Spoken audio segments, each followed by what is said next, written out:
someone is coming with a simple question like, tell me something about my relationships. Yeah, it's a juicy topic also. And then it's very simple. You will look into the different areas of the chart which are somehow talking about relationships. So it's a very vast topic and also material for an entire camp, I would say, about astrology.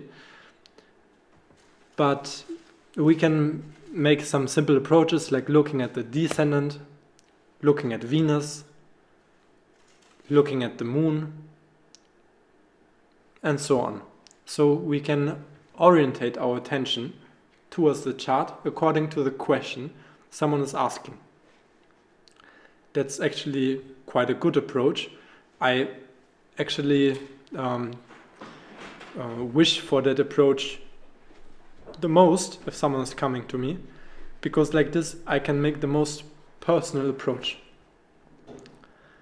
to someone, because they are in a certain life circumstance, have certain troubles right now, and like this I can help them the best to that specific circumstance they're in if they ask the question. And the question here is a very great mystery, because what I figured out in the consultations I was making so far is that there's always a question, or multiple questions, but one main question for sure, even though the people are not aware of that or not pronouncing it. The simple fact they're coming for an astrological reading, or the simple fact that you are looking at your own chart, is because you want to know something. Something is burning inside of you to know. There is a question, there is an intention why to look at the chart. And finding out that intention, you will be able to give the most important, the most precise answer to that specific time-space continuum of that consultation. And sometimes it's a little bit of a hustle that comes also to the interhuman interaction with someone who's maybe not so in touch with their own needs and struggles and questions in life and so on. You're talking with them, and then slowly they will come out, crystallize the most important questions of them. Sometimes they know what they want and they will tell you right away. That makes it actually quite nice. Sometimes they talk a little bit too much. Then you have to pull a break. But that's very much depending on the person. Yeah, for example, like a Gemini reading is very interesting. It's less work. You do only a third of the talking. It's not a joke. I experienced that. And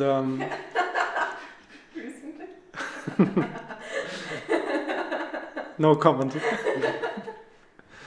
Then we're coming to, if we understand that there's always a question, there's always an intention why someone is coming to you.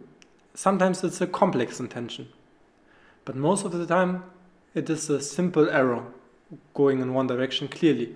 Then there are like sub-intentions and so on, but there's a major elephant in the room most of the time. And one great way to find out the elephant of the room without them telling you what they want to know, and if you don't have awakened already extraordinary empathy and so on, you can look in the chart of the consultation, which is a very powerful technique. And you can use it in many circumstances, not just if you work as an astrologer, but also if you have yourself a question. And in the moment you're emitting the question, or someone else is emitting the question, you're casting the chart of that moment, which is also called the chart of the consultation. And in that chart, the synthesis, the essence of that chart is revealing the answer to that question. This is the whole science about horary astrology. It is used in many circumstances. It's used if people have a sickness. They're coming to the astrologer, at least in the past it was done like this, now not so common anymore. And the astrologer would cast the moment of that when the question was asked, and there was the cause of the sickness and the remedy of the sickness in the chart. Someone lost an object, coming to the astrologer. The astrologer could tell you, now it gets a little bit creepy, could tell you why you lost the object, or who was stealing the object, and where you can find the object in the chart of that question.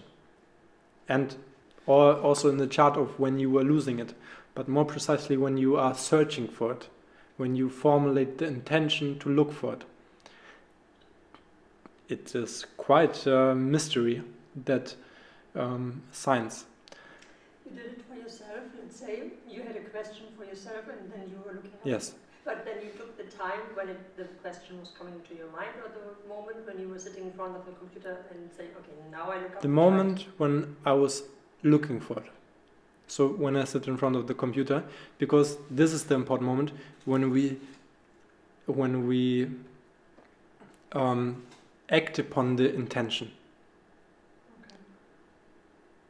So sometimes you have to feel for it, because sometimes we also act upon the intention, the idea to look for it mentally. When this process is starting, but most of the cases when it's manifesting physically, that's the moment when to cast the chart. It's like the birth, when the baby is popping out. There's a moment you cast the chart, because then it's manifesting really on the outside physical world. And it goes further. That kind of science, horary astrology, is very complex. It goes so far that you can cast the chart of the moment of beginning of a relationship, the beginning of a consultation, the beginning of a company, the beginning when whole nations were appearing, and so on. The art of the moment, horary astrology, is a very vast science, and it seems like magic. It is magical, but it is quite scientific, quite mathematical, and it is a mystery to us, because it blows our mind to that extent that there is no such a thing as coincidence. And that evokes many philosophical questions. Synchronicities are all the time happening. It's not just, last week I had one synchronicity. Synchronicities are happening right now infinitely. Everything is interconnected. But what we can take here as a differentiation of so many synchronicities is the power of intent.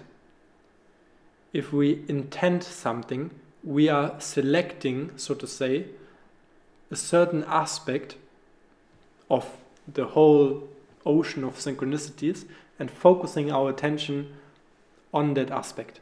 And it is, you can also say, in that moment, God is putting the spotlight onto that aspect. In the moment we are forming an intention.